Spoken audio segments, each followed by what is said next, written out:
speaker, which is Yoni Essakow. And Yoni is the managing director of Coral Maritime Group. Coral is a leading offshore maritime logistic company and has handled the vast majority of offshore projects in Israel. Yoni acts also as the managing director of the Marine Pollution Services, and he will be talking about overview of recent marine activity in the Israeli offshore. Thanks very much. I'll try and manage the risk of being late. Okay. First of all, thanks to Itzik for setting up this very impressive seminar. Before the offshore boom started in Israel, the maritime industry was relatively straightforward. Commercial ships would come into Israel, load discharge cargoes under normal port and custom procedures and regulations, and then sail in recognized international maritime routes. Ports were built, infrastructures were built for container terminals, for bulk installations. Nobody really thought about the offshore industry. Then in the late 1990s, things started changing rapidly. I think even a new marine vocabulary was established. I remember a story of a seismic vessel working offshore Israel that was called by a Navy boat, when the captain of the Navy boat said to the captain of the seismic vessel, "What are you doing here?" So he said, "Well, I'm shooting." So he said, what do you mean you're shooting? Shooting obviously had a different meaning for each of the captains, and that was a pretty near miss. And then all of a sudden Israel was confronted with a different maritime reality. Ships were sailing all over the place into sensitive security and fishing areas. Cargoes were imported into Israel and then disappeared into a hole in the ground. People were leaving the country to offshore installations, but were actually not leaving the country. Nobody really knew how to relate to that. And security and environmental issues were raised about areas that were irrelevant before. Even new legislation was implemented because of that. Cooperation or escalation? Obviously, I think people have spoken about this before. It's very obvious that the countries, as far as the maritime side is concerned, will have to either cooperate or the situation will escalate. We are talking about Cyprus, that has an EEZ dispute with Turkey. We're talking about, we've heard it here before, an alliance with strategic alliance with Israel, with financial problems. We're talking about Egypt, that is becoming an importer of gas from being an exporter of gas. We're talking about the Palestinian Authority, talks about BG coming back. We're talking about, well, obviously Israel, we'll get back to that in a while. A recent tender in Lebanon where 53 international major players participated in a tender. We're talking about $10 billion minimum equity, if I remember correctly. And obviously, as we heard also, the EEZ dispute with Israel, and even talks about Syria, and of course, growing gas demands in Turkey, and the reconciliation with Israel, and the interest in the Israeli gas. The marine dialogue between the countries in the area, as I said, has changed. And we can even look at the new maritime strategic studies in the University of Haifa. In the past, such an issue would be related to military issues. Now we're talking about maritime strategy as far as politics, geopolitics, environment, economics. So what's happened so far? We've had quite a few offshore operations in Israel, and even before Tamar started, we must all remember that there was a lot of activity. Gaza Marine, British Gas actually had offices here in Herzliya in Israel for a few years. They drilled 3 different wells, with the Atwood Southern Cross was the last one. They have an estimated of 1 TCF. There were talks about gas to the Palestinian authorities and surplus to Israel, and we all know how that ended. BG shut down their offices here, and obviously some say it's a missed opportunity. The Yam Tetis, Again, an Atwood rig that discovered the Noah field. That's been the Israeli main gas source with EMG pipeline until recently. We had Harima setting up the Mary B platform, the same Harima that established the Tamar platform beginning of this year. Neighbors, another drilling company that drilled additional wells from on top of the Mary B platform, and obviously the installation of additional pumps to increase productivity. And it talks about using the facilities on the Mary B as future storage for Israeli strategic gas sources. The EMG pipeline, that was a big challenge. As far as we're concerned, it was a pipeline that landed inside an oil and coal terminal. It went nearby the Mary B platform. We were laying pipes near the Gaza Strip with all the security issues there, and also a lot of customs and other regulatory problems as far as what exactly is it an Israeli pipeline? Isn't it? The pipes that were imported, do they come into Israel or not? Then, well, we've heard about the Tamar field, another Atwood rig that made the discovery. I think that Noble and Atwood, or Atwood here in general in Israel is, I think, should be honorary citizens. Then development by the Essakow Express rig that most of you have seen on the media. We've had about 20 vessels at one time working on this project. Now that's a major, major logistics issue. As I said before, the ports in Israel have been developed for container and bulk cargoes. Nobody really thought about any offshore industry.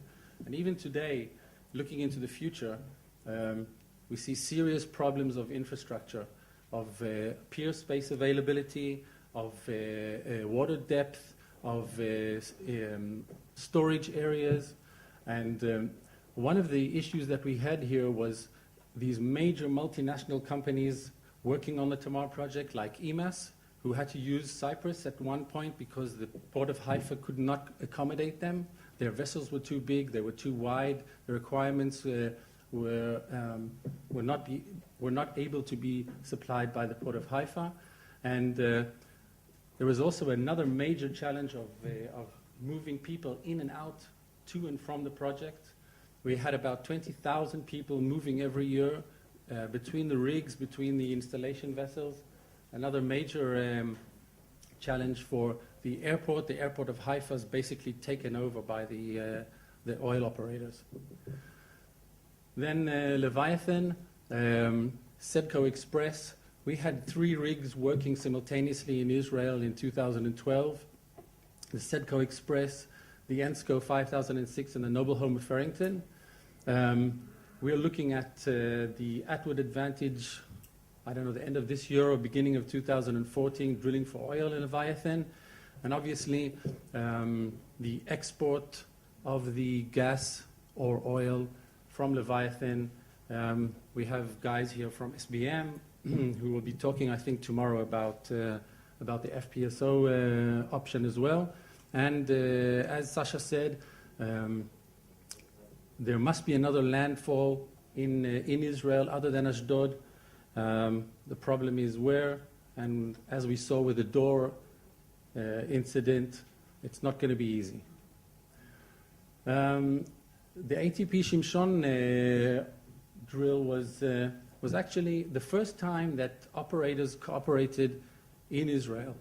I think it's the only instance so far where ATP used Noble's infrastructure. Huh? Can you help me get this back online?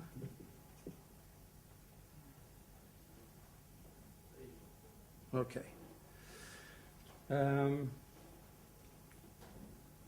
Obviously, the Shimshon well was relatively disappointing, and when the operator also went bankrupt, we're still licking the wounds of that bankruptcy.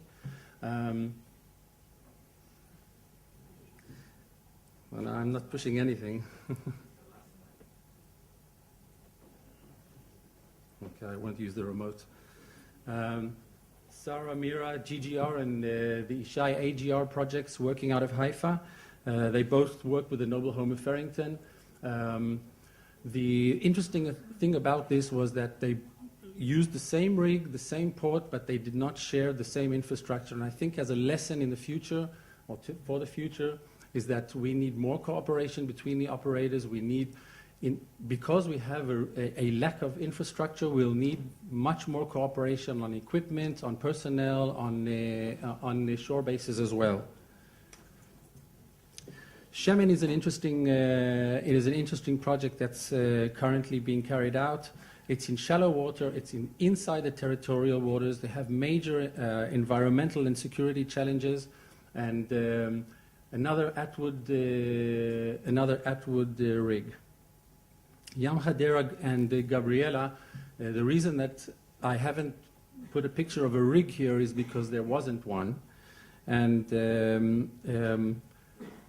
I know that there are talks about them drilling in the near future. It'll be very interesting to see where things go there. Netta and Roy, I think a lot of people regard this as the big next hope. And Henry didn't really talk about this, but I think he'll agree that Noble really needs somebody else here to succeed in Israel in order to maybe deflect the heat from them on the spotlight. We've been working out of two ports in Israel. The one in Haifa, there are basically three places. One is the Israel shipyards that actually built a pier for Noble Energy. There have been operations working out of the shipyards beforehand, but this is the first substantial investment in infrastructure for the offshore industry. The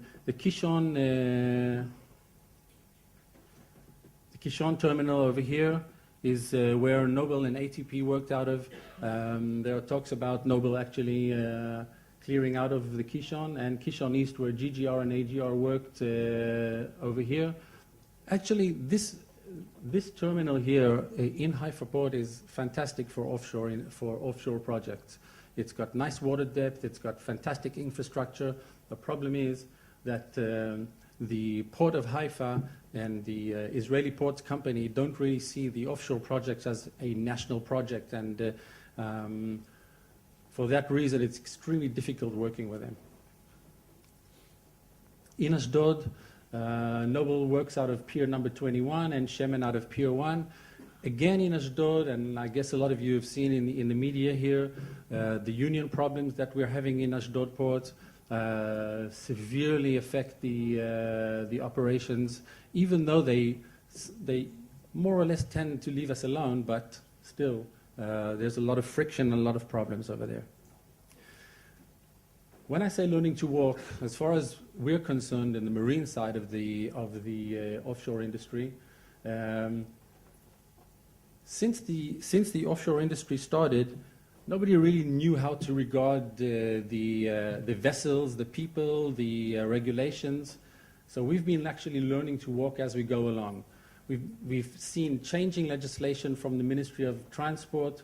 We're seeing constant changes in the customs requirements, also in immigration, tax issues as well. Do you pay VAT at the 100-mile limit or not? And of course, the Navy and Ministry of Defense, who at the beginning frowned at the whole prospect of having an offshore industry in Israel. Now they have to live with it, and we're actually cooperating on a daily basis. Okay.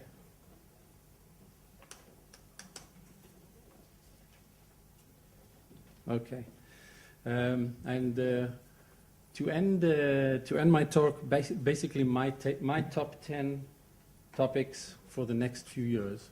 We're going to see hundreds of miles of new pipeline, regardless of where it is and who does it and what country does it. We're going to see a lot of pipeline. We're going to see facilities on the continental shelf. If it's FLNGs, if it's FPSOs, if it's maritime grids, if it's the LNG buoy in Hadera. We're going to see a lot of surveys, a lot of reports, and I think that's where, if you combine the development of local knowledge, this is where seminars like this come into effect. We're going to see new legislation. We know a lot of legislation that's up and coming, including international law. We're going to definitely see missed geopolitical opportunities with the neighboring countries. And my opinion is we're going to definitely see the prosperity of the Israeli offshore industry. Thanks very much.